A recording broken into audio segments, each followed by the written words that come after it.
let's move on to the epidemiological concept and approach to the diseases. Hope the last week's session was clear for you. And if you would have gone back to the classes and if you have doubts, you can post it. We can see it at the end of this session. So today we will be just recollecting what happened in last week, and then we'll see what is about the objectives of the epidemiology, the concepts of the disease, the concept of causation, how the disease occurs, the dynamics of the transmission, and how you can prevent it, and how you are going to apply this epidemiological information, and the types of epidemiology studies which will be continuing in the next sessions. So last week we were going through the history, how it developed from the Hippocrates time, how it kept on moving, how new people came about, the different disease, which though they were not able to find out what caused the disease, but they were able to tell us how it was transmitted, and slowly the disease, the cause, which is the more common people who gets affected, all these were all found out, and then subject as such the epidemiology was formed. So at the end we said what we need to know in epidemiology was what is the event, what is the magnitude of the disease, where does the disease happen, when did it happen, at what time period, and who are all affected, why did it happen, what was the reason for it to occur, and how to reduce the problem, how it can be prevented later on, what kind of actions that can be taken in the community level, what are the resources needed to take the action, and what are the difficulties you face when you come to do it. So these are the things we need to know when you do the epidemiological studies. So just revamping the objectives of the epidemiology. So we need to identify the cause for the disease and see what are the relevant risk factors and the factors that increase a person's risk for a disease. Sometimes it can be a risk factor or some can be a protective factor. If it suppose happens in a community, the spread of disease can be less. So what are the factors that is responsible for the disease to affect other people? And the determinants, to the extent the disease is in the community, how far the problem is. Is it a small problem? Is it a big problem? Do you need to intervene? You don't need to intervene. So it is to determine the extent of the disease in the community for planning health services and facilities, and also to train the future healthcare providers, which disease you need to give more importance, and to study the natural history and prognosis of the disease. When you know what is the natural progression of a disease, then you can find out where you can intervene, what will be the intervention plan, and to evaluate the both existing and newly developed prevention and therapeutic measures and mode of healthcare delivery. So now that you know the natural history of disease, your plan for an intervention, does it really work? How you just need to compare it with the existing one. What was the disease status before? What was the disease status after the intervention or the modes that are health planning measures you did? What was the effect? So to compare and evaluate which one is better, and to provide the foundation for developing a public policy related to the environment problems, genetic issues, and other considerations regarding the disease prevention and health promotion. So at a national level, at a state level, if you need to do a planning and a public policy has to be developed, you need to know what is the burden of the disease. Of late, you could have seen that non-communicable disease getting more importance than the infectious disease. So that will be developed only with the epidemiological data which we have. How much is the disease? Can it be prevented? And how it spreads? All these things can be useful to form the public policy. So right from the treatment effect to the programs to public policy making, you need to know about the epidemiology. So that is what the objectives of epidemiology will do. So to identify the cause of the disease, to determine the extent of disease in the community, to study the natural history and progress of disease, to evaluate both the new as well as the existing therapeutic measures available to provide a public policy. So these are the objectives of the epidemiology. So now let's go to the concept of disease. What is a disease? how do you say it is a disease? So disease is a physiological or psychological malfunctioning underlying a pathology. So there must be an underlying pathology will make a physical as well as a psychological malfunctioning. So what is illness? Illness is a broad term where the subject or a person who feels aware of not being well, he can only say that he's not feeling well, and he might have a few symptoms. Symptoms may be cough or a fever or a body pain or a myalgia, some symptoms he might have, or there may be elicible signs. They may have a show signs of anemia, or they may having a giddiness or something which you can say that it may be hypoglycemia or a hypertension. So these things will be there, but we won't know what the problem actually is. So this is called as the illness. And the sickness is because of the disease, he is not able to function in a social commitments. So like if suppose he is away from a social activity, he is away from the work, he is not able to go to work. So these things are called as the sickness. So illness is a broader term where the person himself feels that he is not feeling good. He has some issues or a problem where he has some symptoms disturbing him, which is not his routine things. And diseases, it has been diagnosed. There is something underlying pathology. He's maybe a physical or a psychological one.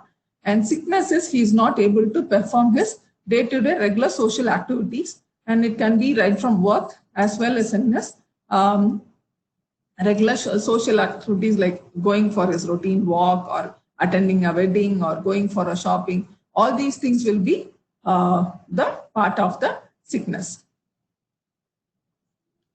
And then we'll go to the concept of causation. What causes the disease? So the problems which causes the disease, it can be one of these theories. It can be germ theory of a disease, or because of the epidemiological triad, multifactorial causation, and web of causation. So let's see what are these terms called. What is the germ theory, epidemiological triad, multifactorial causation, and web of causation? Germ theory. It's a concept of microorganisms can cause disease. So last week we were seeing that how they found out that Robert's Koch postulate how the microorganism develops a disease. So here after 18th century, there have been cases where they found out it was the microorganisms that causes a disease. And when it says a microorganism, it can be a bacteria, a virus, or a fungal, or a protozoal. It can be of anything. That microorganism which causes the disease is one-to-one relationship. If some person is affected by one particular organism, he produces the disease. If suppose you take rabies, it is the Lysa virus which affects the man and he gets the rabies disease. If you take it as tuberculosis, it is a Mycobacterium tuberculi, which when the patient gets infected with it, the man gets the TB disease. So this is what is called as the germ theory. The microorganism causes a disease in human. It's a one-to-one relationship, and the agent and disease both are well known here. And epidemiological triad.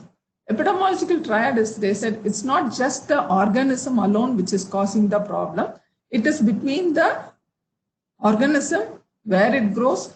So before affecting the human being, what happens? What organism? The tuberculosis, how does it be there? And how does it affect? When does it affect? All these things they have found out and said that it is not just the organism and the man. It is something more than that.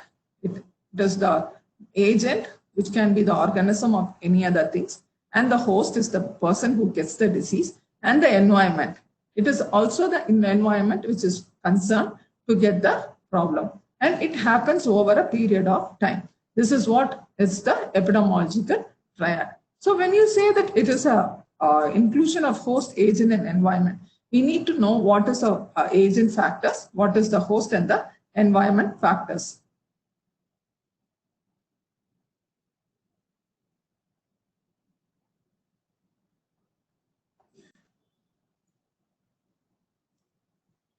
So epidemiological triad, as I said, we need to know what is the agent factors. Agent factors are biological infectious agents, which can be bacteria, virus, or fungal. It can be physical agents, radiations. In hospital setup, radiation chances are more, where they can cause the diseases like leukemia, heat. Heat can cause heat stroke and all those problems. Sound can cause hearing deafness. Likewise, chemicals, allergy, poison, and there are even agents like nutritional agents, lipids. It can be either the more amount of it can cause a problem or less amount of it cause a problem. Like lipids, the more amount of lipid can have the hypercholesteremia, whereas vitamin deficiencies can cause scurvy, beriberi, all those diseases, and even proteins. Proteins, when it becomes less, protein energy malnutrition, all these things can happen. And when it comes to the person again, many factors like his age, some disease may be more prevalent in the younger age group, some may be more prevalent in the older age group. We don't think about hypertension when it is a younger age group. And sore throat, common cold, diarrhea are more common in the younger age group. Likewise, the comorbid conditions, all these things and his behavior, all these can influence the person's disease. And then the place where it happens, the climate. Some diseases like flu are common in the autumn, and some diseases like diarrhea, because the climate is dry, those climates, the flies are more and diarrhea can be more. The cultural practices, some diseases are caused by they may have breeding to prevent diseases. So there may be some cultural practices which they have. And population density, the more the population, the infection rate, if it is congested, crowded, pollution, all those things can cause more of a infectious disease diseases. And housing. Housing, again, if it is a closed kitchen, chula, then the allergy problems may be more. Chronic lung disease like COPD can be more. So these are the factors which influence when it comes to the place. And time. Time plays a major role in the diseases. It's the earlier, if you would have thought about go and look into a hospital around some 20-25 years back, then the number of patients who come to the hospital will be more about the infectious disease. But right now, the diseases will be more of a non-communicable disease, like diabetes, hypertension, carcinoma, all these can be there. And the reason for death, those days would have been infection, diarrhea, respiratory illness, at birth, under 5 mortality rate, the causes would have been like that. But now accidents are coming and catching up. So the time also plays an important role on the epidemiological triad. So we said agents. Agents, it can be infectious or a non-infectious agents. So when the physical, it not only stops with the radiation, heat and sound, it can be vibrations. It can be the extreme in temperatures. Those who go to the hill stations, then they may be having a different type of disease. When they are in the hill stations, they don't get the seafood. Then the deficiency might be different. So all these things plays an important role. When you say it's a bacterial, viral, and fungal, it is mainly an infectious disease. So while talking about the infectious disease, we also need to know the certain terms related with that, the infectivity. So is everyone who are exposed to the illness will get a disease. We'll take chickenpox as an example here. Infectivity, the proportion of exposed person who become infected. Suppose in a hostel, there were some 5 people in a room, sharing room. One of them had a disease. So the other 4 are exposed to that person who had a chickenpox. Among the 4 people who got the chickenpox, how many will get the disease?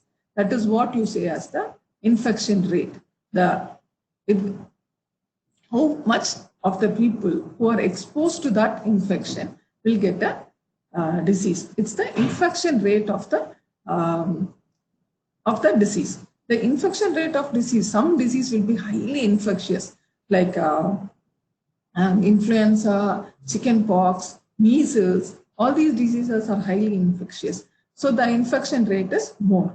The pathogenicity, the infection may be there, they are all exposed to the infection, but will everyone get the disease? Among the 4 people who have been exposed to them and who got the infection, some may not be noticed, some may be noticed, some may go off with a milder illness, which will be very subclinical. Some may have blisters where you can see that they have got the disease. So it's a clinical stage of disease. So the pathogenicity is the proportion of the infected person who develop the clinical disease. Um, that will the what will you say if it is a milder illness which comes and settles down on its own, then the importance, you don't need to give much importance, you just need to follow them. But if it is a very it gives you more side effects clinically, it's affected, they have become very sick, then the intervention has to be different. So you need to know about the pathogenicity. And virulence, virulence refers to the proportion of person with clinical disease who become severely ill or die.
Sure.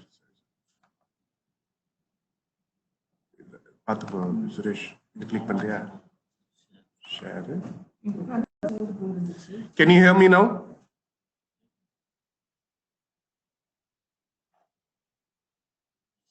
Yes. எப்படி இது பிரசாக்கிற சொல்லுங்க இதுல click பண்ணி slide இது ஹைடா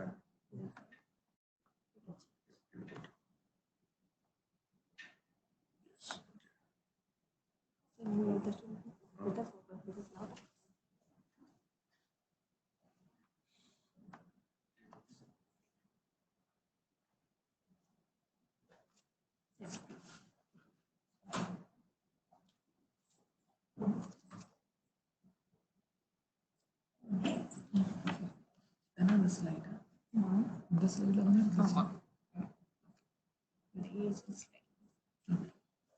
okay, sorry about that audio.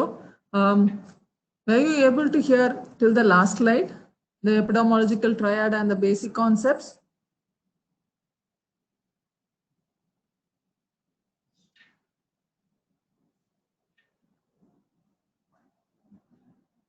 Yes. So we'll move on to the next slide then. Were you able to hear from the agents, infectivity, pathogenicity, and virulence?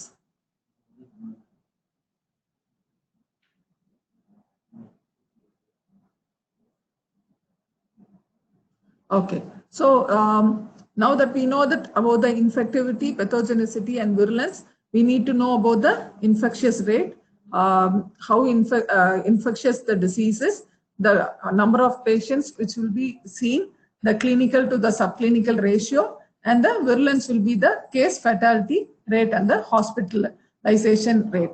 If suppose there is a disease outbreak, how many of them will get admitted in the hospitals because of the disease?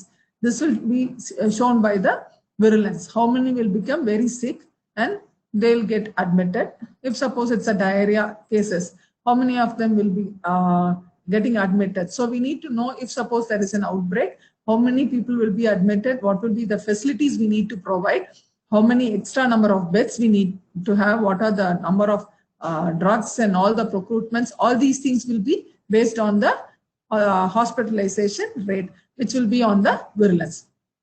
So these are the details we need to know when we talk about the agent. And host. Host is here, we always mention about the human. So the human is, the age is the basic demographic characteristics. Age, male, female, which area they come from. Certain diseases may be more common in the Asian population. So certain diseases will be more common in the American countries. So which race they belong, and what are the ethnic groups? There are lots of ethnic groups when you compare in the whole world. So the demographic characters includes all these things. And even within the age groups, certain diseases are common when it is younger age group. Some are the common when it is in the childbearing age groups, and some in the older age groups. These things we need to consider when we talk about the demography. And biological characteristics. Biological characteristics, not all human beings are same. Some may be having a different genetic pattern, and some may have their baseline characteristics will be different. The liver functions will be different. The organs may be functioning differently. We only say it's a range. We never say, whenever you see investigation results, it's usually a range, because not everyone's result will be same on a 1-point measure. So these things are the components of the biological characteristics. They may have a vitamin deficiency, they may have a hyperlipidemia. So all these biological characteristics can be a reason for a disease.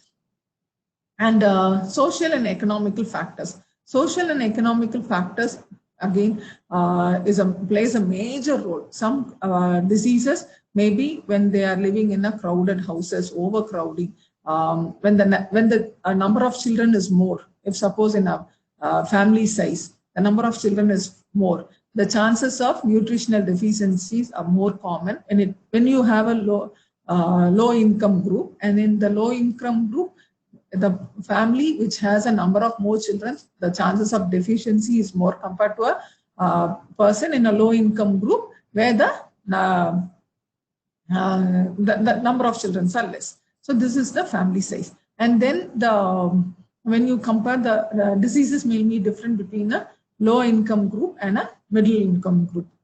The low income group people maybe infections are more common, whereas higher middle infection group, the diseases may be because of a different setup. Educational background plays an important role.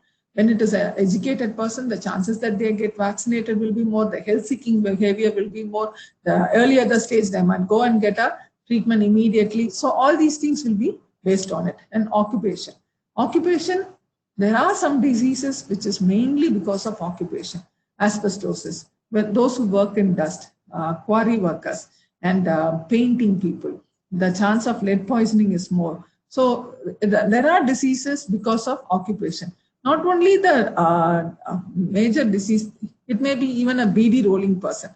A beady rolling worker, he might be sitting in the same position for a long time since morning, where he can get skin problems like callosities, back pain, musculoskeletal problems. The tobacco powder can itself cause allergy. So these things, the occupation plays an important role in the working age group. Not only in the working age group, there may be some people who worked in the past in particular occupation. The chronic diseases like cancers and all can't be detected immediately, and usually by the time it manifests and shows clinical signs and symptoms, it will be late adulthood. So this occupation, it always plays an important role on the diseases. And personal habits like diet, as we saw before, there can be less quantity, which is a deficiency, or like vitamins, proteins, all these things can cause a deficiency diseases, or sometimes which is more like lipids, which can have hyperlipidemia conditions can happen. And also the lifestyle diseases are based on the diet, exercise. The exercise plays a major role in diabetes, hypertension, all these diseases. And smoking, personal habits like smoking. Smoking is acts as an adjuvant along with the problems like if suppose a woman works in a crowded house and she has an open, a closed chula, and a closed kitchen with a stove which has a smoke in it, and over to that, if a person is smoking, the chances of COPD is much more. So smoking actually plays a role not only there, also in lung cancers, occupational diseases, all these places smoking can increase the burden of the disease. And alcohol.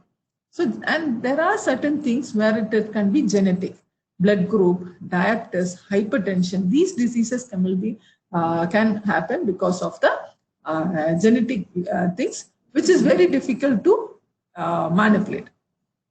So we need to know the host status also. And immunity and susceptibility. As we said, not everyone who are exposed to the disease will get an infection. So what is the reason why some don't get the infection? Usually when it's an equilibrium, when there is a disease in the community, there is a balance between the number of people who are susceptible to the disease, and there are some people who are non-susceptible disease. The non-susceptibles are the people who are immune. They don't get the disease. And immunity, either it can be inborn, or they would have acquired due to a subclinical infections. If it is an infectious agent like chickenpox and all, they would have got the disease, but we would have not realized that the person has got the disease, and then they would have been a milder form.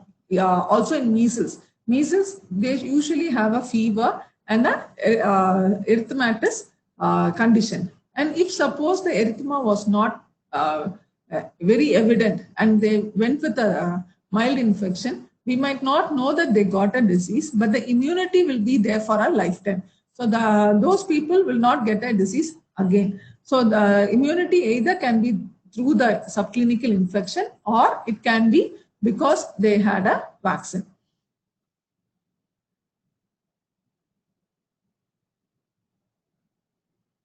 So certain diseases, you can say it is blood, like sickle cell anemia and all, you can say that it can be related with the blood groups. So that is why we say that it is a genetic issues. And herd immunity, if suppose there is a large number of people who are immune to a group of, to a disease, measles, as the people get the disease, they get immunity for lifetime. So if the number of people who already had measles is more, then the diseases can't spread again into the community. So this is called as the herd immunity. We'll talk about this herd immunity later on in another place also. And the time, as we said, the time plays an important role in the disease. And when we talk about the time, we have to also look into the endemic, epidemic, and pandemic. These terms we need to know. When do say there is a epidemic? Epidemic is some disease which occurs more than the normal expectancy.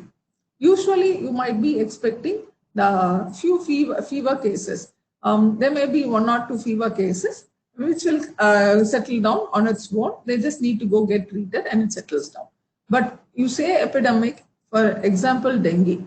When there is a number of dengue cases more than the normal occurrence, then we say it is an epidemic. Usually you can see after the rains. Soon after the rains, there will be more number of cases where we need to plan accordingly and we have to intervene before the rainy season. So endemic is in that particular area. Within that area, there are some pockets of areas where the disease is actually present. Malaria, there are malaria endemic areas. If you go to certain places, they will be marked as a malarial endemic areas. So the places, usually the presence of disease is more in that particular geographical area. Instead of saying it is just a geographical area, if it spreads to the wider population, like country level and world level, then we say it is a pandemic. The bird flu, when it came, it was initially said it was in certain countries, but which is endemic, and then it has spread to all over the world, saying it became a pandemic disease. So these terms are only if epidemic is more than the expected normal level, and endemic is if it is the increased number of cases within the given geographical area, and pandemic is if it goes and covers to a larger population. And multifactorial causation. So far we were talking about the infectious disease. So it can be one-to-one relationship.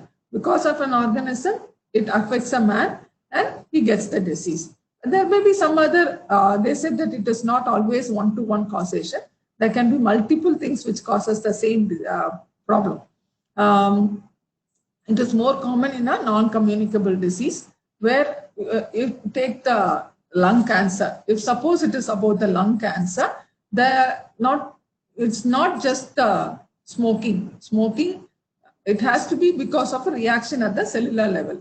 The cellular level, the normal, regular physiological changes becomes weird, and the pathology is the the adenocarcinoma. All these things happen, and it causes lung cancer. But what causes the pathology? It could be either the smoking, or it can be air pollution, the place where they live. If it is more carbon particles are emitted, or if it is near a quarry where the dust is more, or they are exposed to asbestosis, the occupational exposure where silicon is used, all these things can cause a lung cancer. You can also say that it is not only lung cancer. If you can say any other cancer or a chronic disease can be multifactorial. But here, smoking, air pollution, and exposure to asbestosis are not interlinked. So they are all individual factors which can cause a lung cancer. So in that situations, they also found out it is not individually causing problems. It can be interrelated. Just because they work in a place, they will be having another one issues which can be interrelated to form a disease. So from this thing, they developed another later version saying that it is not only multifactorial, it has a web of causation. It is interlinked. Here we have taken a myocardial infarction as an example. If you talk as a myocardial infarction, the pathology which causes myocardial infarction is the coronary occlusion. The blood vessels get occluded because of the atherus, there's a lipid deposits into the arteries. But why does it happen? There are multiple factors related to it. If you take a person who had an MI, he would have had, the person could be, the commonest is aging. Aging can cause either hypertension or changes in wall of arteries. So the most common reason what was earlier was aging, and here the change in wall of arteries happen. It can be either because they had a hypertension and had a change in wall of arteries, or aging itself can cause changes in wall of arteries, and coronary occlusion can happen. And because of coronary occlusion, myocardial infarction can happen. But then they found out it is not only in aging, it has happened in younger age groups like 40 and late 30s and early 40s. So what was the reason behind it? They found out that change in lifestyle, abundance of food, fast food has become common. And once the fast food has come in, the next thing that happens is obesity. Obesity plays a major role.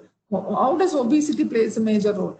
Lack of physical activity, hyperlipidemia. Hyperlipidemia leads to increased catecholamine secretions, and then it forms a thrombus. The thrombus gets occluded, coronary occlusion. It's not only the increased catecholamine, it can also cause the coronary atherosclerosis, where the lipids are deposited in the artery and occlusion can happen. And lack of physical activity also can contribute to hypertension. And smoking can also cause changes in the wall of the arteries. And stress. Stress is another factor which can cause smoking, and smoking again causes a change in walls in artery, and emotional disturbance can cause a hypertension. So it's not one factor where we can say that it changes in lifestyle directly causes myocardial infarction. It plays a different role, and each one has a different role on different activities. Smoking, everything has a role in different. The hypertension, if you take hypertension, again here the hypertension is caused by emotional disturbance, aging factor, lack of physical activity. So it is all interlinked to each other, where we say it's a web of causation. So why do we need to know a web of causation? Usually when you want to intervene, if suppose you are coming up with a program on a myocardial infarction, what all do you need to consider? You need to consider about the change in lifestyle. Change in lifestyle, what will you do? How will you bring out changes in the lifestyle?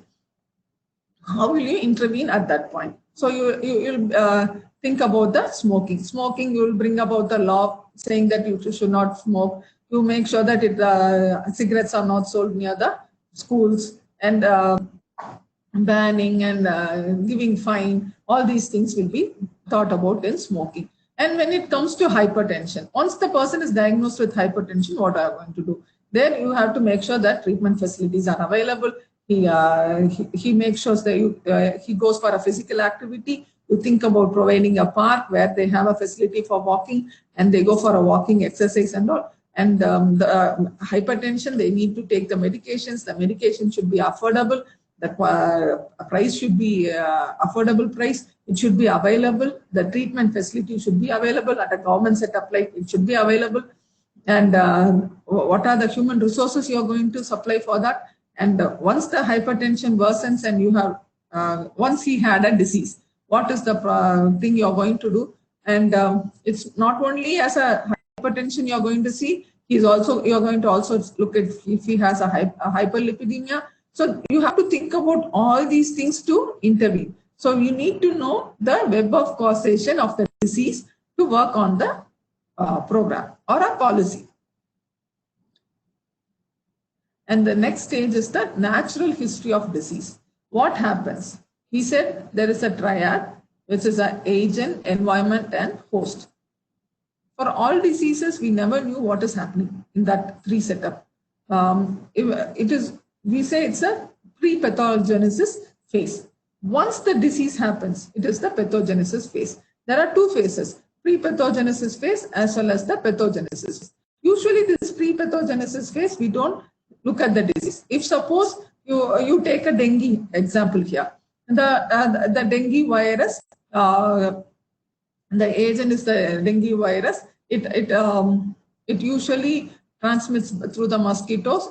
The multiplication happens in the rainwater, stagnant clean water. The larvae develops and the mosquito is there. The mosquito keeps transmitting the disease from one person to another. So this we don't see what is happening. But then once the one person is bitten by this dengue mosquito and the dengue virus is deposited, it takes another 2 to 3 days for the disease to develop. Only when the person gets the fever, we come to know that diseases happen. And only after the diagnosis, we know that it is a dengue. Otherwise, we know that he has an illness, and the disease we diagnose only after we do the diagnostic test investigation and find out it is the disease.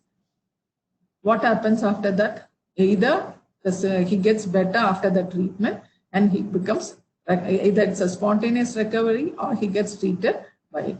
And the second one is the treatment may be late or it was not very efficient. He got some disability, or it can be some complication and death was happened. So this is the natural history of the disease. So there is a pre-pathogenesis phase as well as a pathogenesis phase. We need to know about the pre-pathogenesis phase also when we talk about a disease. So when you look at this, it's the pathogenesis phase which we see for a disease is just the iceberg of a disease. It's only the symptomatic disease which we see. There is a lot more which we can't see, which is the pre-symptomatic changes. That's what we call as the iceberg of a disease. Infectious disease, at least we come to know the signs and symptoms a little earlier. But if you take diseases like hypertension, diabetes, by the time the person is diagnosed to have a diabetes, he would have already had a sugar level, very high level of sugars. He would have had some hypoglycemic attacks earlier, or he will come and tell us the symptoms that he's drinking lots of water, he keeps urinating more at night. And so initially he would have not taken these symptoms as a major symptoms. And as days goes on, if it has become a disturbance to his routine life, he would have come out to see what is happening. Or there would have been commonest is he had an ulcer which is not healing quickly. It takes a longer time for him to heal. At that time is the one when he comes to seeks a medical advice, where he is investigated and found to have a high sugar levels. So he would have been having it for a longer time. We never knew. It could have been within 6 months, or it could have been even 4 to 5 years by the time he is diagnosed. So that is what the pre-symptomatic time is. And symptomatic time is once he has been diagnosed to have a diabetic condition, then what is his issues. So that we will know which is the symptomatic or what we see.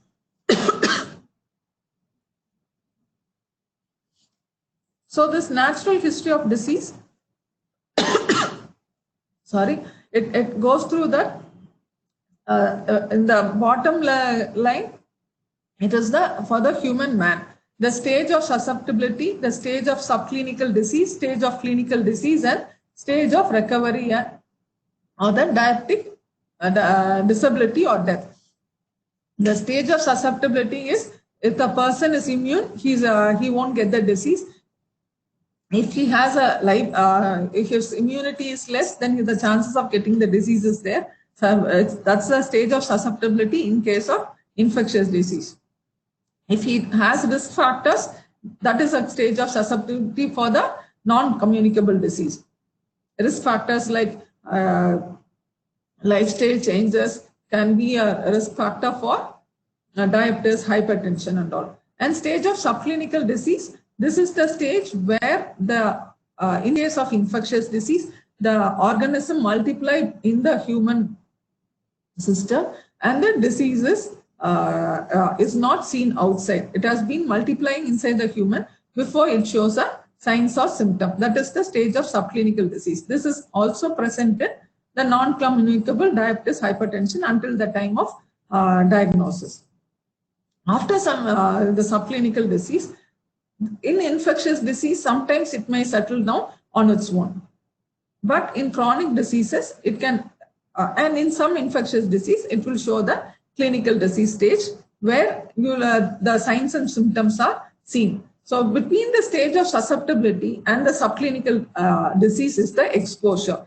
At that time, if they are exposed to these organisms, as the water is contaminated, has a cholera vibrio in it. So it is the time that if they are when they are susceptible and they are exposed to this condition, they get the disease. And by the time they get the symptoms, the pathological changes happens. And the onset of the disease and the time of the diagnosis, as soon as they get the symptoms, they take some time they would have come to the hospital, they would have done a different investigations to find out the diagnosis. So this time gap might be there for diagnosis to say that this particular disease. And it is actually smaller mostly in infectious disease, and it is of a longer duration for chronic diseases like cancer. And depending on the treatment methods or the preventive methods which are available, it can either go for a recovery or it might go for death. And now when we are talking about the diseases and the susceptibility and the immunity, the outbreak, how does it happen? The agents usually transmit through some vehicle. Agents are the organisms which is transmitted. When I say it is dengue, it's the mosquito. When we say it's a cholera, it's the water. So the vehicle which transmits it, the agent transmitted by a common inanimate vehicle with multiple cases results from an exposure. It can be a single exposure, like in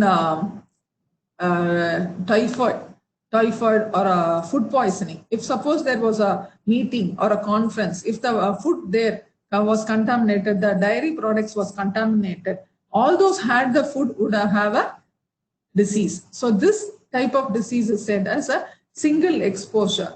Only one, these people would have been limited to the people who have gone to the meeting and had a food at that meeting on that particular day. It's after that, once they recover from that illness, they are fine. So it's a single exposure outbreak.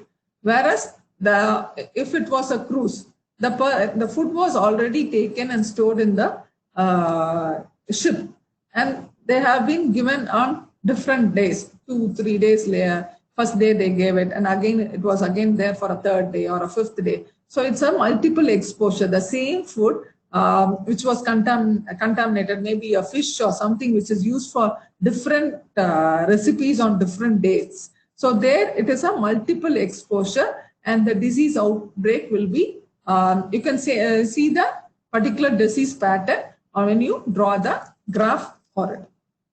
And periodic, the commonest example which we can give it for the periodic is, suppose there is a water leak, like a drainage water leak near a water pipe, and it's the leak is only when the water, when the drainage pipe is used. This is not a regularly used drainage pipe. Once in a while it happens.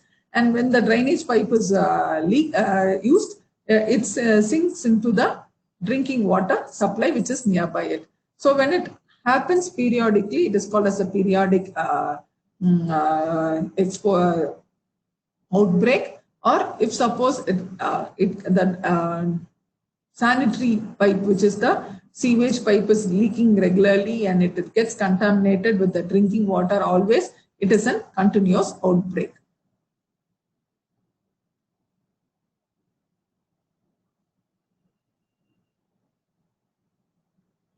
So next, let's go to the epidemiology of the infectious disease.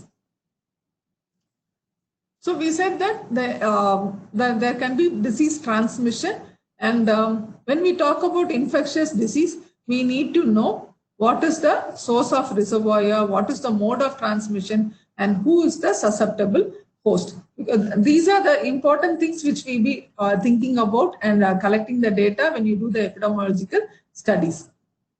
So what is a source or reservoir? The starting point for occurrence of communicable disease. The first point which we needed to know is the starting point for occurrence of the communicable disease. Who starts? The source. It can be a person, or it can be an animal, or it can be an object or a substance which an infectious agent passes to the host. The source can be water. Water can be a source. The air can be a source. So, or it can be the animal. The rabies can be transmitted by the dog. So the source can be the person or an animal or an object which will be has an infectious agent, and that passes it to the host. So reservoir, the reservoir is the infectious agent lives in it and multiplies. That is the reservoir. The source is it just transmits. Whereas the reservoir is the natural habitat of the infectious agent. It can be a person, animal, arthropod, or a plant, or a soil, or a substance, combination of all these things in which the infectious agent normally lives and multiplies in such a manner that when it meets the susceptible host, the disease is produced. So as we said, it can be a human or animal or a non-living reservoir. When we come to human reservoir, how do you know that that person has a disease or an infection, which the infection that can be transmitted to other person? It can be either they are cases or they are carriers. The cases are one which they had a disease. That is very clear. When they had a disease, they will be able to tell us that they had a disease. Example, the tuberculosis person who has been diagnosed to have TB by the sputum examination. He has a sputum positive tuberculosis. We know that he is a case, and he is a chance to give a infection to the next person. But it can be mild, severe, or typical, or atypical. All these things can be there. The next one is the subclinical case, where we said like it can be the measles. They would have had a very subclinical infection, and measles are spread through droplet infections. It's through the mouth and respiratory aspirates. So when it is transmitted, the droplet infection can have the infectious organism which will be transmitted to the next person. So there we don't know who had the disease and from whom it has gone. That's a subclinical cases. Latent infection cases are they would have had the disease, and the disease they would have become symptom free, but still the infectious organism might be in their body for a little longer time, even after the infection has settled down. So these people are called as the latent infection cases. And the case which first we diagnose, we say it's a primary case. And the first person who got the disease in the community will be the primary case. And once the primary case got the disease, he would have spread that to the other people in the community, where the next other people who we see it's the secondary cases. And index cases, when there is an outbreak, the first person who gets to be diagnosed with the disease is called as the index person. So these things we need to know, because when you go for an outbreak, we'll be able to manage the outbreak only depending on knowing all these informations. And I'll come to little later on to tell how this primary case and secondary case are important in finding out a disease outbreak. And carrier is, they are absolutely healthy human beings where they might be having a infectious organism in their body, but the person or other persons might not know. They cannot be said that they have a disease condition. Usually, it can be a smaller time period or for a longer chronic disease. The chronic diseases, the carriers, for example, it can be typhoid, hepatitis B, or these people are carriers for a longer duration. And temporary carriers, the types can be usually the incubatory, convalescent, and the healthy carriers will be for a temporary carriers. Incubatory carriers are once the organisms start multiplying in the body, it takes some time to produce the clinical disease condition. So in between these time, one organism which enters keeps on multiplying to extent that the number of organisms is high so that it can cause a disease. This particular time, from the time of entry of the organism to the time that it produces a disease, is called as the incubatory period. During this incubation period, if suppose the person gets a disease, transmit the disease to another person, that time is, we don't know that he was a carrier. We don't know that he was a case at that time. So he is a carrier.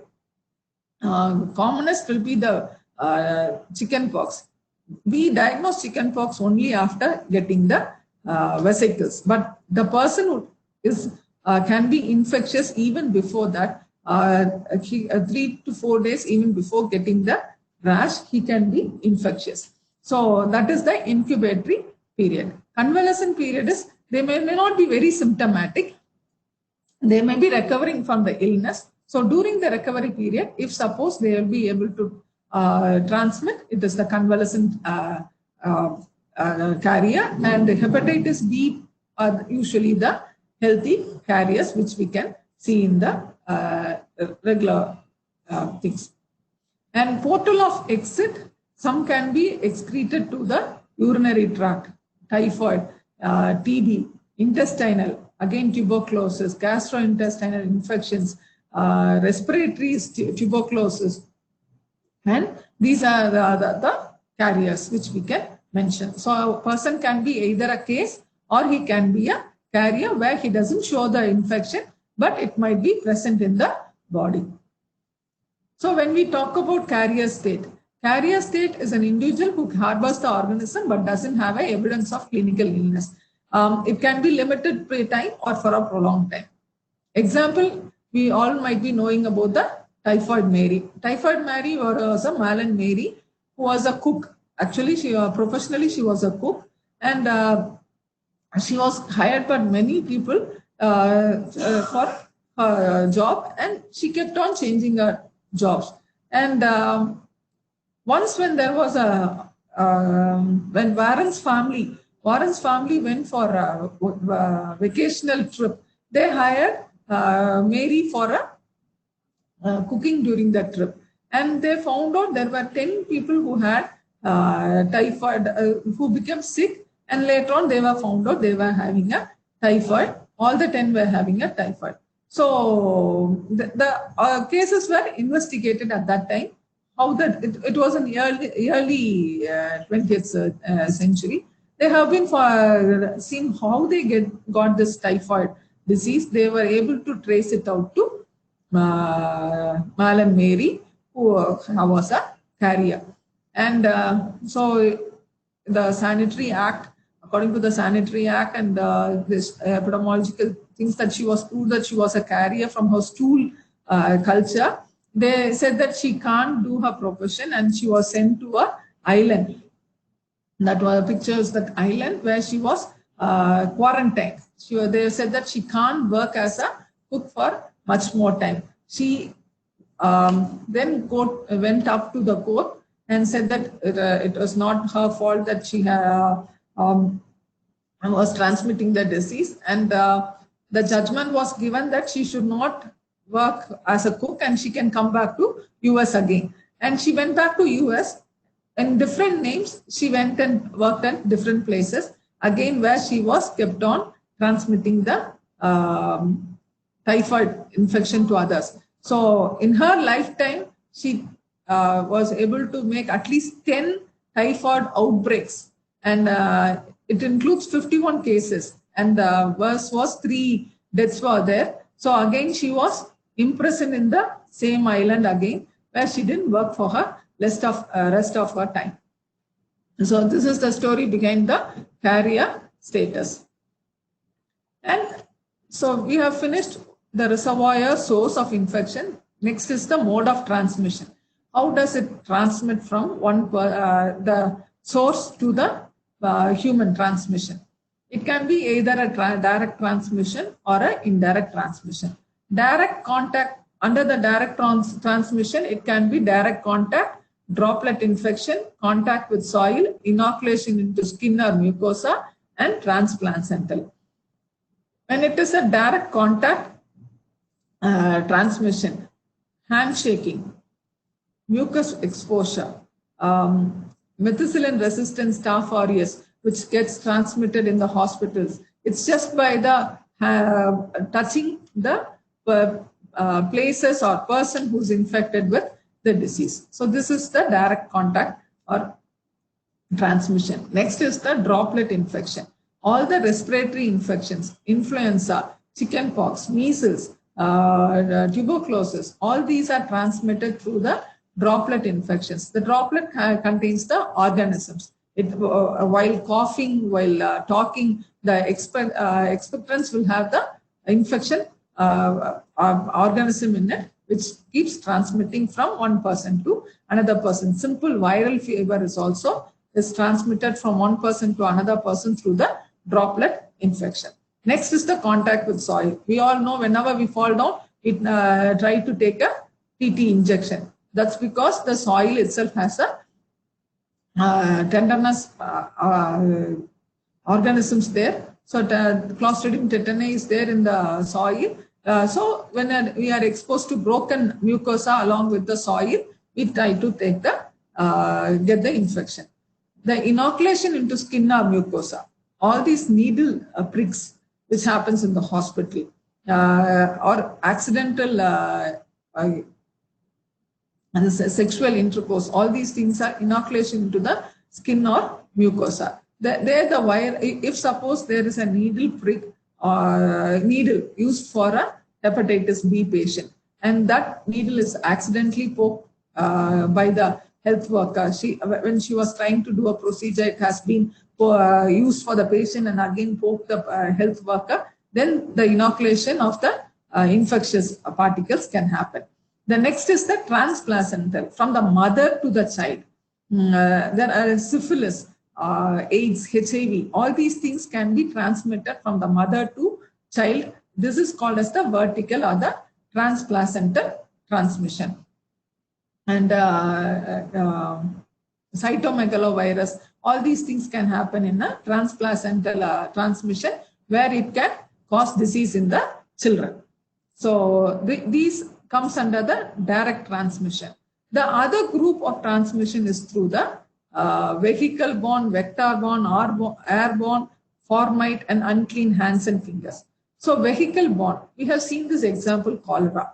Cholera, it was first found out that though they didn't even identify the organism as it was a Vibrio cholera, they were able to tell that cholera keeps transmitting from one person to another through the drinking water. So vehicle-borne is the vehicle is the water in that source, and typhoid will be through the food we eat.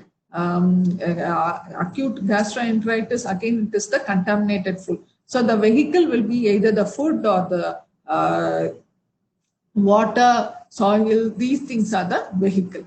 And vector-borne. Vector-borne can be either the insects, mite, ticks, mosquitoes, flies. When it is under the vector-borne, it can be mechanical as well as biological. Mechanical is like simple diarrhea, acute gastroenteritis. It is transmitted by the flies. Flies sits on the excreted material, which has the E. coli and other organisms, comes and sits in the food particles. So the transmission is from the excreta into the food particles, where it comes and sits. So all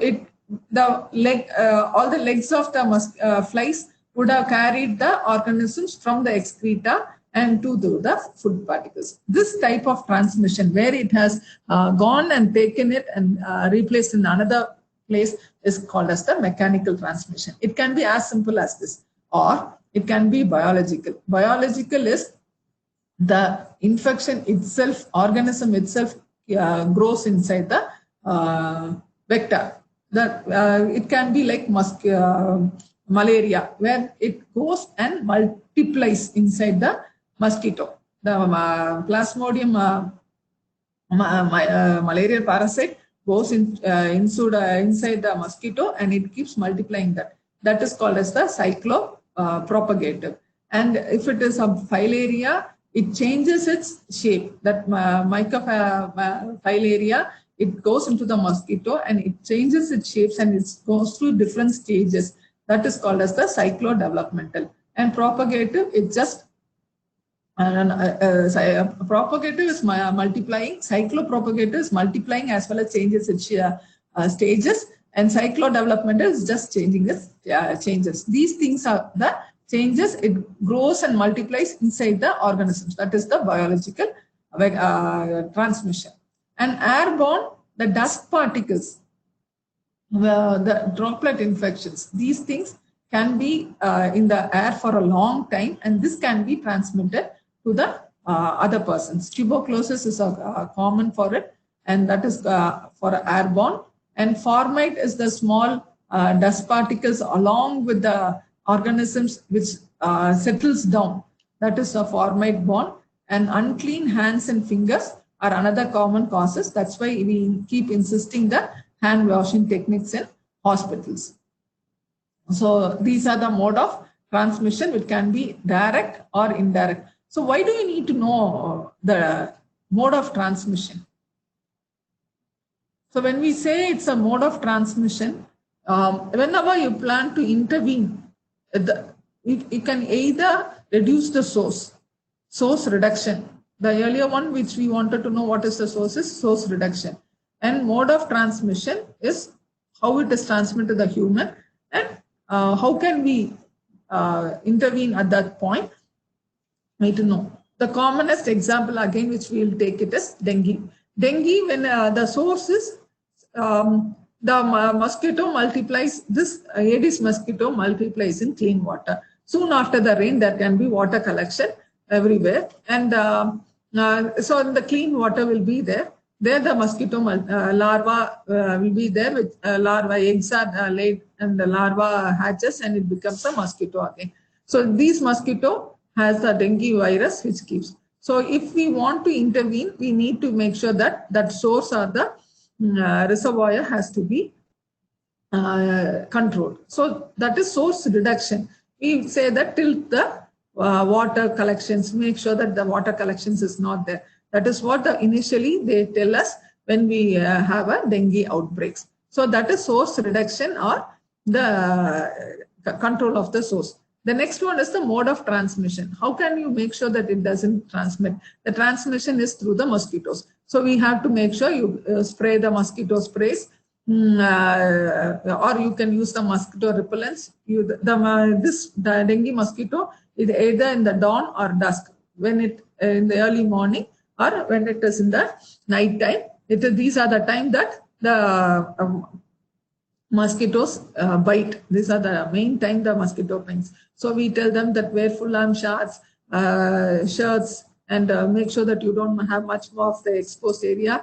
Be indoor at those times, not to be outside at those times, and use some mosquito repellents so that you don't get the mosquito bites. So the mode of transmission again is important to know how to control the disease outbreaks. So we need to know about the mode of transmission. If suppose it was a vehicle-borne cholera, there we need to make sure that we can chlorinate the water, make sure the drinking water is clean, encourage the people to boil it and filter it and drink the water. So we need to know how it is done. And in case of droplet infection, if you say that cough can transmit the droplets to the other person, encourage them to use the cough techniques, cover your cough. See, these are the main things.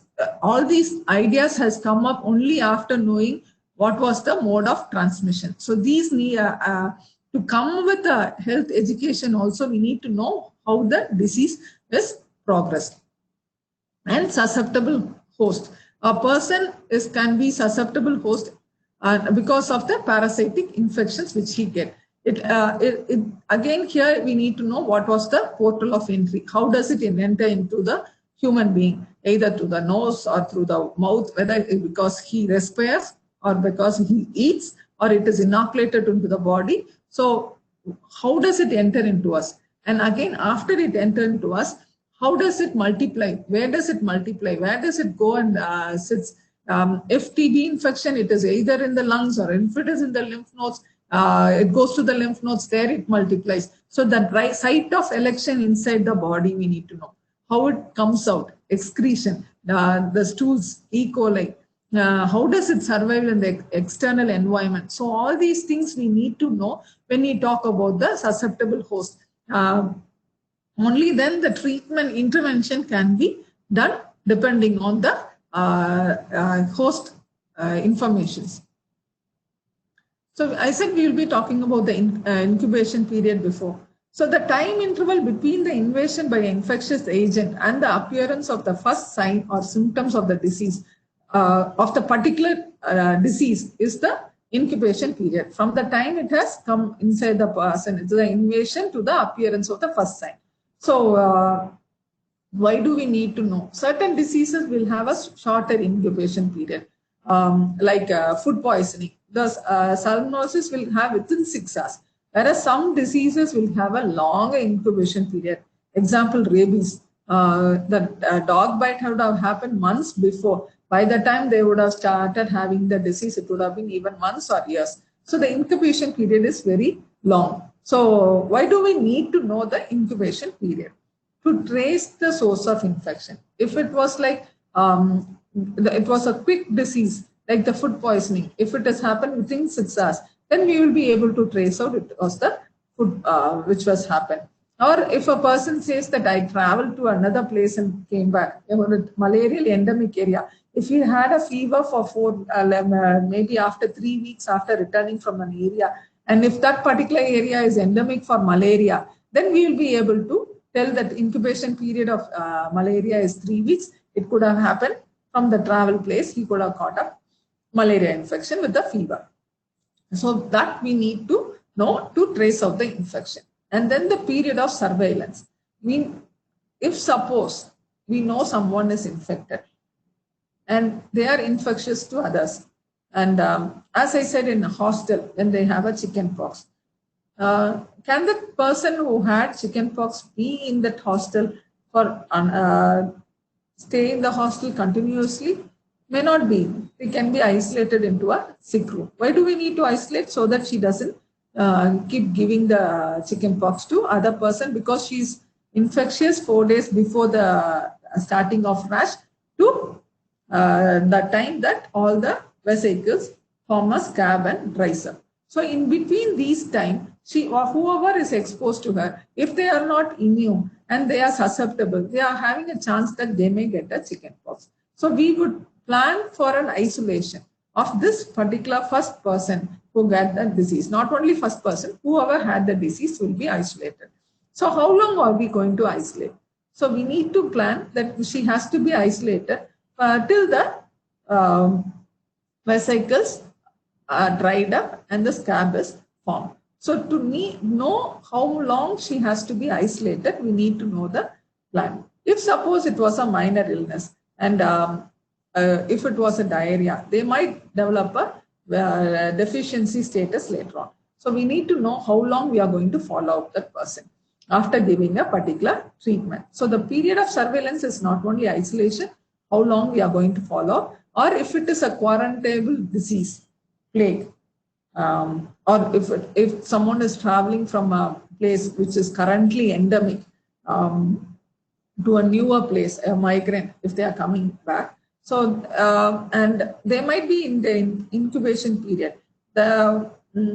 If it was an H1N1, the swine flu, whenever the initial stage when the swine flu break up was there, and after the outbreak, when the people from travel to India from abroad, they were considering to quarantine them for 2 to 3 days. But then they later on found out it is not it was not anymore an endemic. It has become a pandemic, influenza everywhere. So that period of quarantine, how long they wanted to keep them away from the person mingling with the other people community, that time is called as the quarantine. So that has to be decided on the incubation period until when they show the symptoms. If suppose they didn't show up the signs and symptoms between that particular time, they can be decided that they are disease free and can be let into the community. So these things can be planned only if you know the period of incubation period.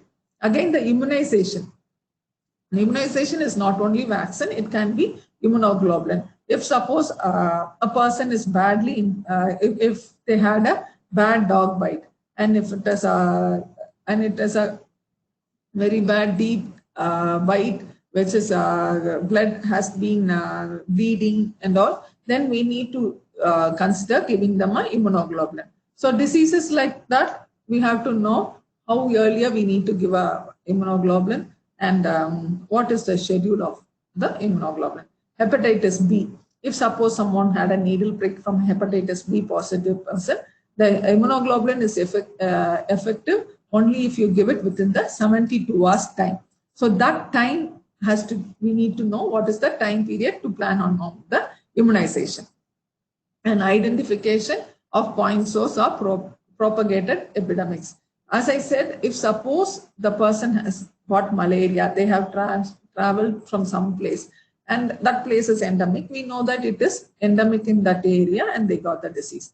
Or if they didn't travel anywhere, then we need to go and trace out around the house, their house, where all they are, is there any malarial parasite multiplication sites, like sanitary things has to be considered. If there are more than a few, 1 or 2 cases, then we need to know there is that particular place is becoming endemic to malaria and so intervention has to be planned. So these things, or it can, as I said, in food, if it is happening within 6 hours, we need to trace out to find if it is the food particles which is infected. So identification of the point source or the propagated epidemic, it can be done through the incubation period. And prognosis. Usually the shorter the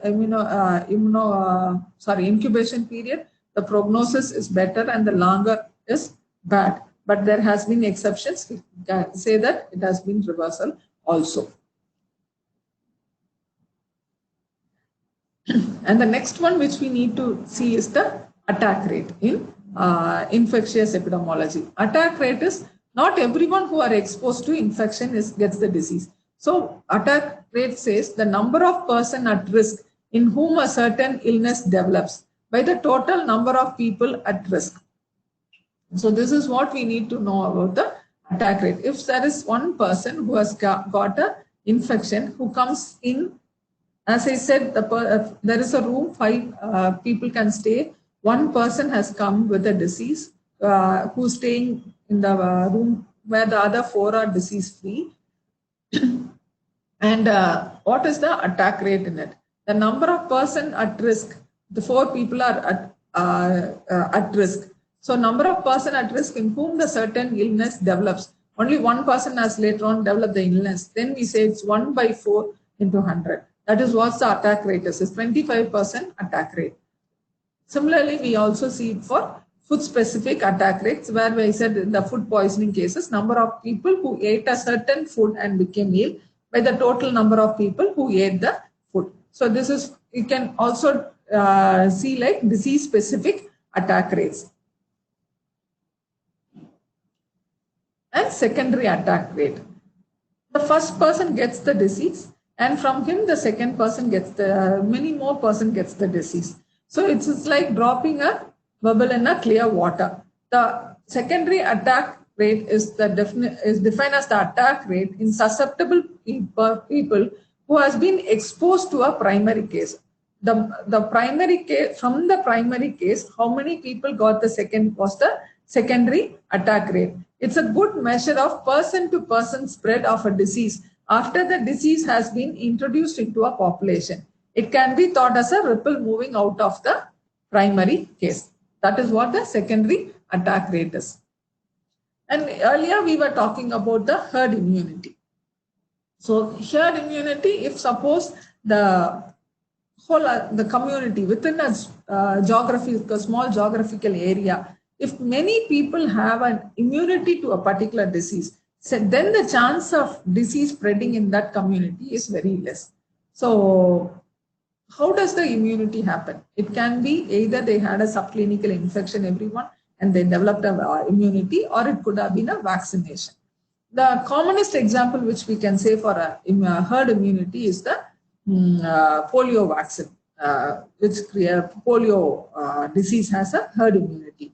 There are two types of vaccine for the polio. One is the injectable one, which is the Sabin vaccine, and the Salk vaccine, which is the oral polio vaccine. The injectable vaccine produces the immunity only in the person who gets the vaccine, whereas the oral polio vaccine, it has the inactivated virus in it. That inactivated virus is excreted through the excreta. Those who got the vaccine will excrete the inactivated vaccine through the excreta, and that goes contaminating others in the community.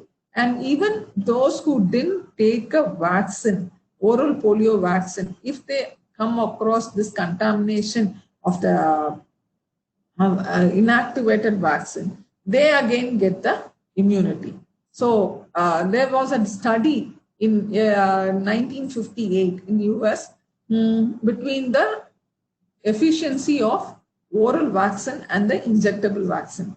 The first picture, A, it's after that shows the number of paralytic polio cases if the vaccine's effect was limited to the vaccinated person. The vaccinated person alone gets the immunity. They expect that from 12,000 cases, it will come down to around 8,000 cases over a period of 3 years. But then what they observed after giving the vaccine was the number of cases observed. And when you look into the picture B, where it was 4,002, it has come down nearly to zero in 1961. So what they found was, because of the herd immunity, after giving an oral polio vaccine, even those who didn't take the vaccine, because of the cross-contamination of the inactivated virus from the people who took an oral polio vaccine, the others in the community got the inactivated polio virus in them and have a herd immunity. So the transmission of the polio virus as such, the active polio virus has come down and the number of cases observed has come down. This is the effect of herd immunity. You can also see it in measles patient. Measles are highly infectious disease. There can be subclinical infection as well as a clinical infection. And those who get the infection, once they get it, the infection is for a lifetime. So the immunity is for the lifetime. The measles, when it gets affect a person, the person, once he recovers from the measles disease, the immunity for the person is for lifetime against the measles disease. So when there are many people who already had a measles exposure and had a subclinical or a clinical infection is present, The herd immunity is so high is so that if suppose they are exposed to measles patient again, the outbreak is very minimal. So this is the importance of herd immunity in an infectious disease. And we were talking about all those things of infection, why, what is the source and what is the method of transmission and how it gets affected and all. So why do we need all these information? We need the information to plan on the prevention methods. Prevention can be achieved at 4 levels. Earlier we were talking about 3 levels, which is primary, secondary and tertiary. Now, after all these non-communicable diseases have come up and these newer diseases like and these non-communicable diseases as they come up, they found out the risk factors itself has to be stopped, and they came up with 4 levels. It's the primordial level, primary level, secondary level, and the tertiary level. The prevention of emergence of the risk factors, when there is a multifactorial causation, even obesity a reason is for a myocardial infarction. We don't need the obesity risk factor to develop. So we encourage them in doing a walking lifestyle, be active, go to the playground.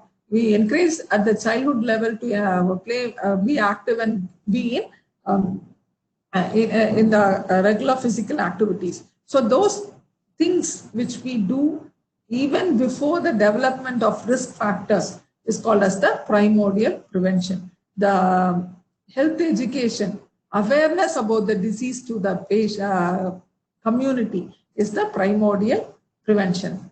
And then comes the primary prevention, which action is taken when prior to the onset of disease, which removes possibility that a disease will ever happen. So myocardial infarction, when we talk about, hypertension is a reason to get a myocardial infarction. Hyperlipidemia is a reason to get a myocardial infarction. So we make sure that they don't eat fast food. We make sure that they all have an active living style. Smoking is controlled. All these things are as the primary prevention. When we talk about the secondary prevention, the disease has already come in. We only get inside to make sure that they don't have complication. The treatment which we give, maybe antibiotics in infection cases, or the control of sugars and hypertension in the non-communicable diseases. These are all the secondary prevention to make sure the diabetes doesn't worsen. They don't have a retinopathy.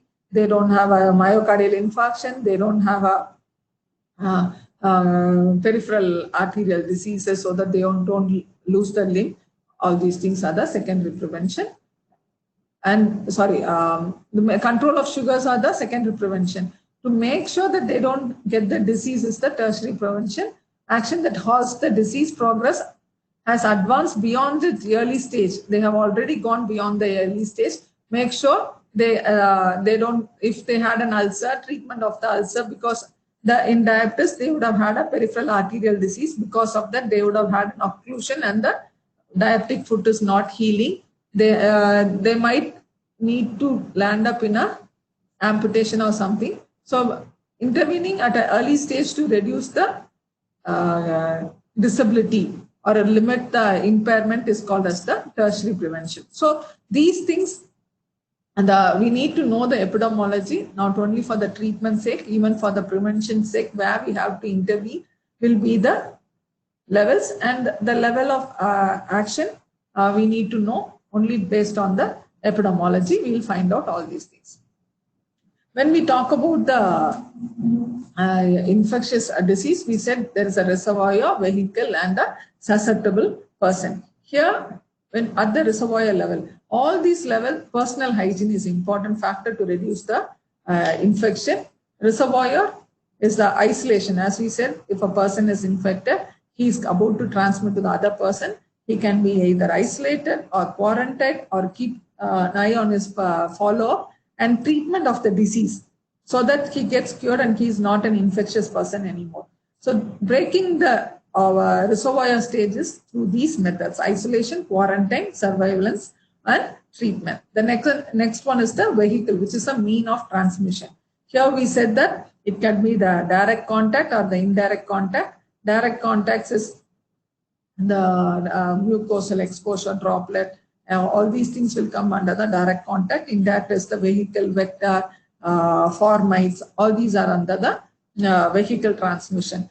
So again here the personal hygiene, where we said that cough ethics and washing the hands before and after touching a patient, sanitation, water supply, good water supply, and make sure that food is hygienic.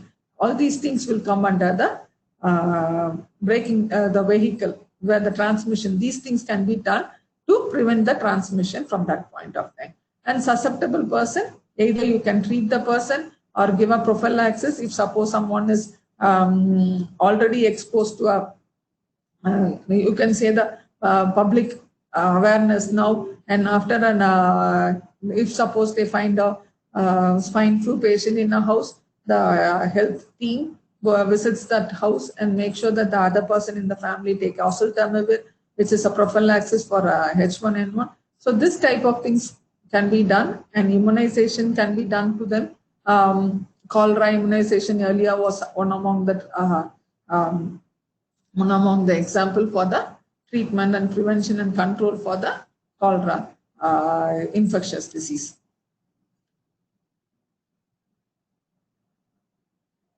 But what we saw earlier was more of an infectious epidemiology.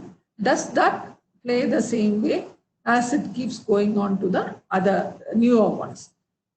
No. They found out the disease patterns keeps on changing. When you look at the pattern of diseases, and the vital statistics was taken to find out what was the leading cause of death in 1900 and how was it after a century in 2009. The purple ones which is seen is infection, whereas the pink ones are the non-communicable diseases, and the blue one is accident, and the white bars are because of aging. When you look into that, in 1900, the main ones which has come up shows to be the infectious disease, and as the next things were the non-communicable disease, accident came very low, and old age, senility problems were much lesser. And when you look into the 2009 graphs, here heart disease, cancer, chronic lower respiratory disease, stroke, all these has now become very common. And accidents has gone up, unintentional injuries. You can see the road is crowded, the vehicles are more, population has come up, the number of accidents which is happening has gone up. So now they talk more about the road traffic accidents. So that is because they have seen that the number of deaths because of accidents has come up. And then you can see the old age problems, senility, Alzheimer's has coming up. The life expectancy has gone up from 1900 to 2009. Those days when the life expectancy was 45 to 50 years. But nowadays the life expectancy has gone to 72 years. So as the number of years increases, the old age problems and senility problems has increases. Those has to be considered when you plan on a policy. And now if you think about it, in 2009, after the chronic diseases, now again the infectious disease, few diseases has started to become more prominent. Example in immunocompromised like HIV patients, and in the cancer patients who are on chemotherapies. Here, when the immunity level comes down, the chances of infection, the tuberculosis has gone up. So the infectious disease again tried to come in, and certain diseases are becoming more common and prominent after the immunocompromised status has come up. So we need to consider those things also when we see the changing pattern of the disease. So whenever we plan on a disease, we need to know what is the current disease, how important it is, how much it is spread through the community. All these things we need to know. An approach to the prevention, we said that it can be done at many places. And when we are planning for a prevention, it has to be either population-based or a high-risk approach. We can't do all the preventive measures for all the whole population. Prevention measures can be applied to the entire population if it is population-based, like health education. If we are doing a health education, then it can be done to the whole of the population. Lifestyle changes, we can tell it to the whole population. Dengue, we can tell it to the whole population. And suppose you're thinking about yearly detection of breast cancers, self-breast examination by health education. That can be done to the whole population. Usually this population-based are inexpensive and non-invasive. But when it becomes an invasive procedure, then we need to think about a high-risk group.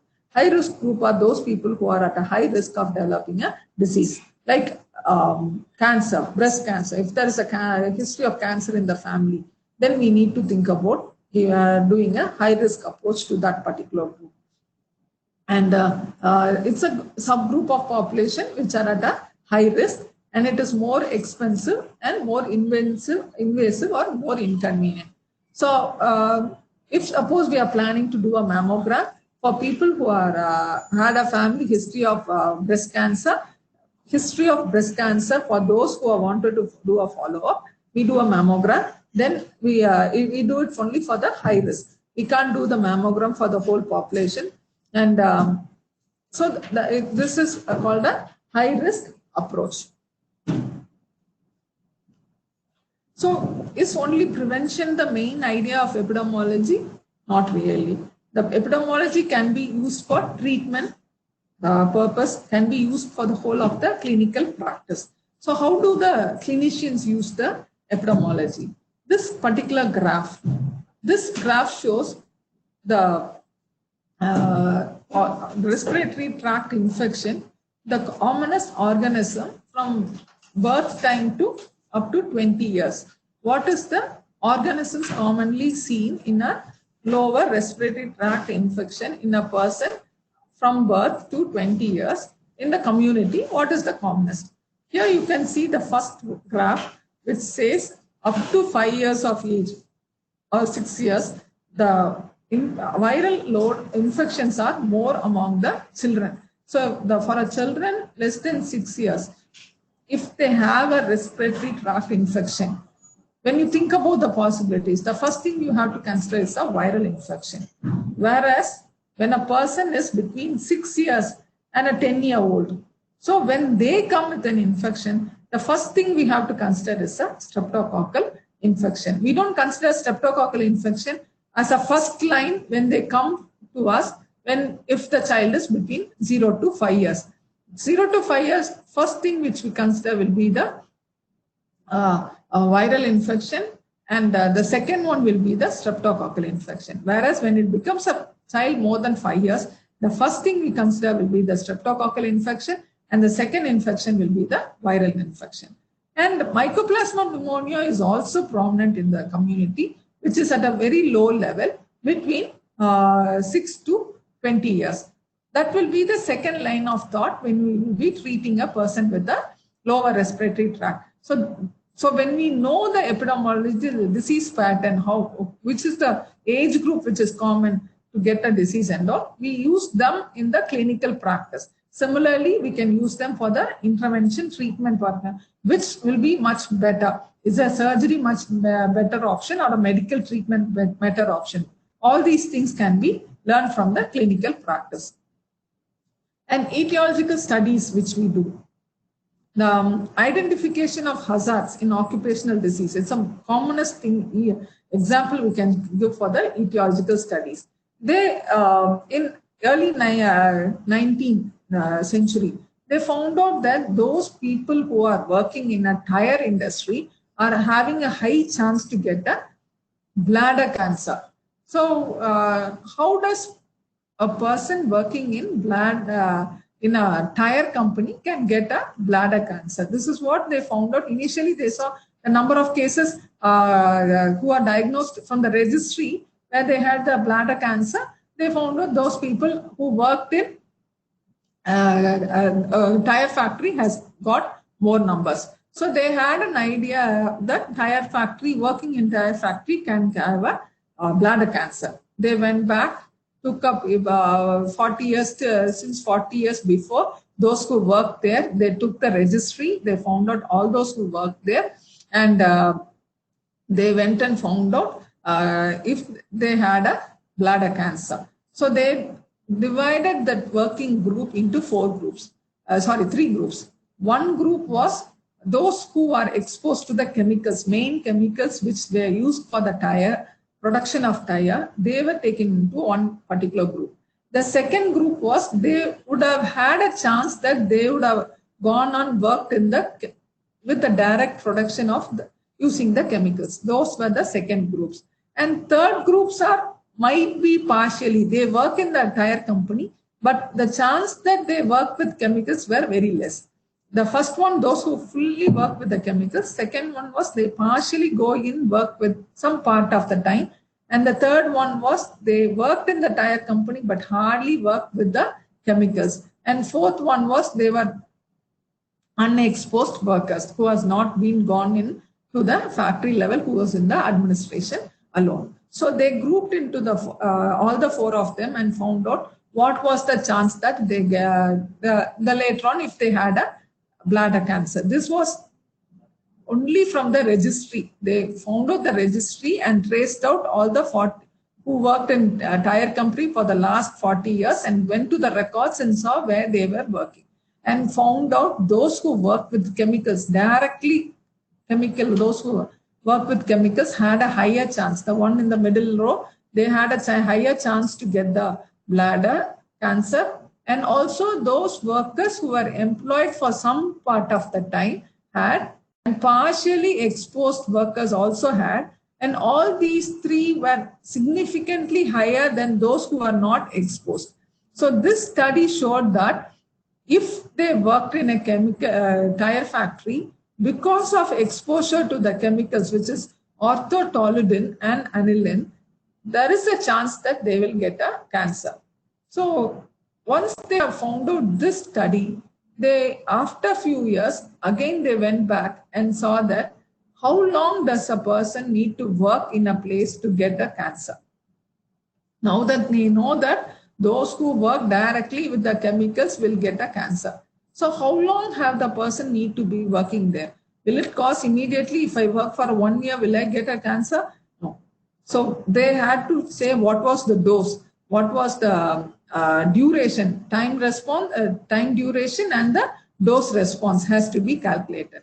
For that, they did a study again to see if at the time they didn't have any problems. After 5 years, is it that if a person who's exposed to less than 5 years had a cancer? No. They didn't find out anyone who worked less than 5 years had a cancer. Again, 5 to 10 years, was there a cancer? Yes, there was some people had a chance, the relative chance of the person having a cancer because they worked for 5 to 10 years was little higher. But even that was not statistically significant.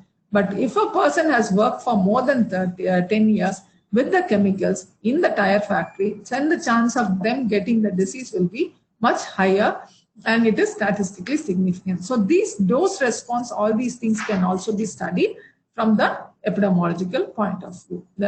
These things can be done from the epidemiological studies.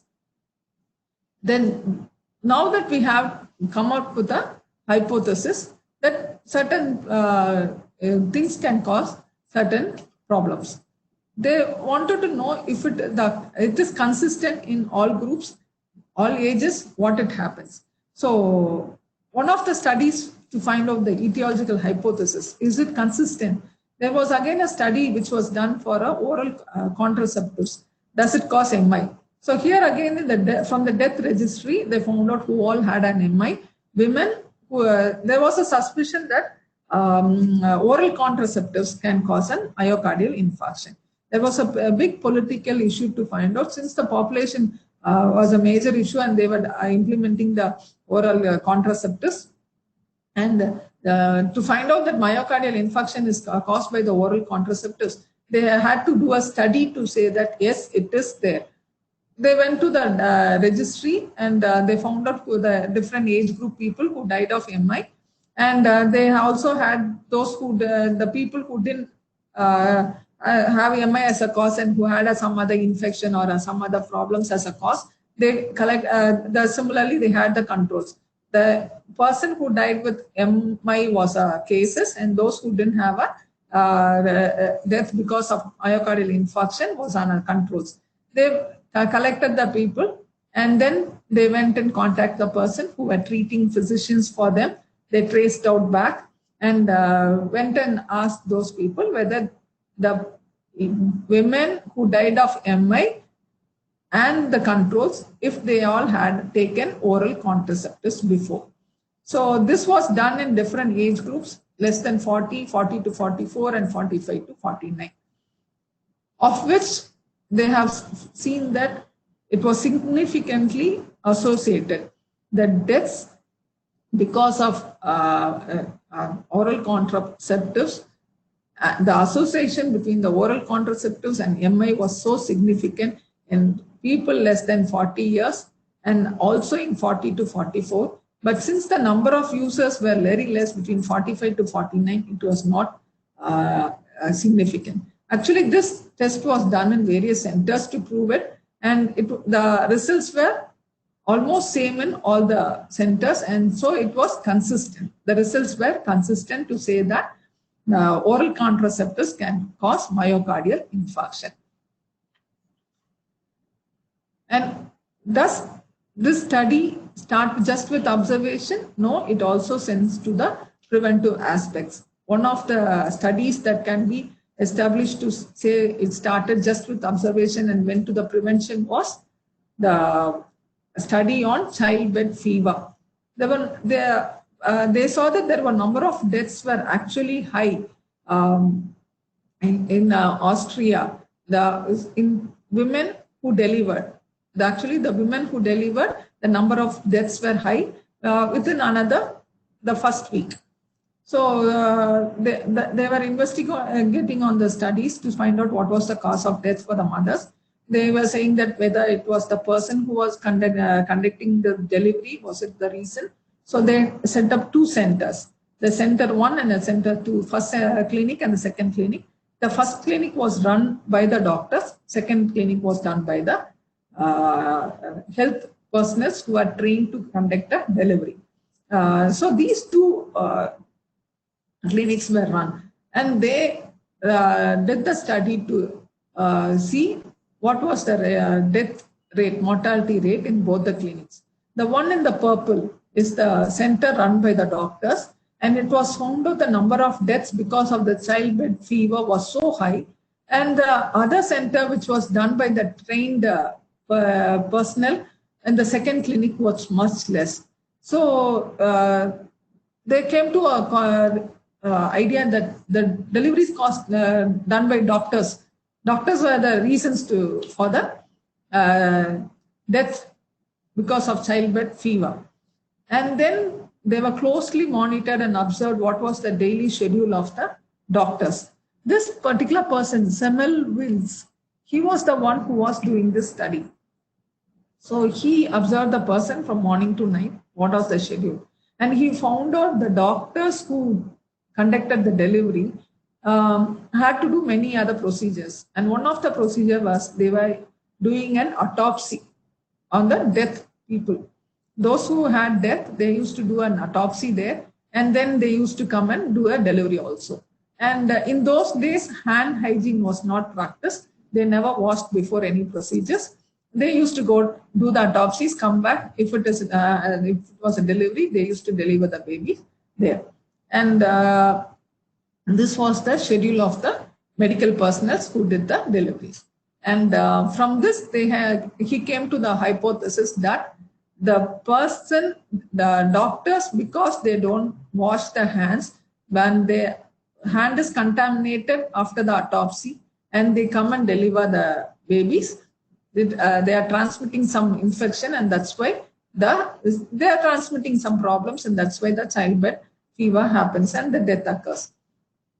So again, this particular person said that everyone should have to wash the hands with the brush, scrub the hands with the brush before starting on the touching a different person.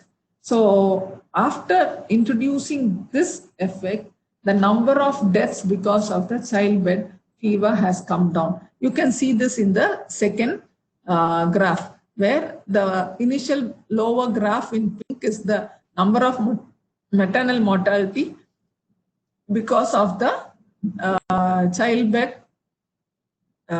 fever conducted by the midwives, and the blue one is the deaths conducted by the doctors. But after the hand hygiene has been introduced and they were supposed to scrub before they start on the other case, the number of deaths has come down and it has been almost equal. So from the observation study that the doctors, the delivery conducted by doctors has causes disease, the deaths, they have come up to the preventive aspect that hand washing techniques can actually reduce the disease. So this is how that epidemiological information which we have transfers and we utilize the informations. The other place where we can use the information is the outbreak investigation. Outbreak investigation is if suppose there is a disease, number of diseases more than the usual number of cases, expected cases, then we need to find out what is happening there. So that is called as the outbreak investigations. It can be for a malaria, it can be for a dengue, it can be for a food poisoning, cholera, all these things can be done. So we verify the diagnosis. If suppose there is someone who gets diarrhea and they become very sick, has hospitalized, and again after one case they found out that in particular area many kids have gotten a disease. Everyone are having diarrhea, so we need to make sure we have a diagnosis. Send the samples, stool sample. If we'll take cholera as an example, we send the stool sample, verify the diagnosis, and make sure it is a cholera. Okay. Confirmation of existing an epidemic. So it is a number of cases is much more than what is usually expected, like 1 or 2 cases. Now we know that there's an outbreak, epidemic is there, and we find out that they have. And then who's at risk of getting the disease? The whole population. If it is a cholera case, then the whole population is at risk of getting the disease. So everyone has to be protected. And once you know that everyone has to be done, you rapidly, who's the source here? The person who already has a disease is one of the sources and the water is another source. Rapidly search for all cases and its characteristics. Who are all affected? What is the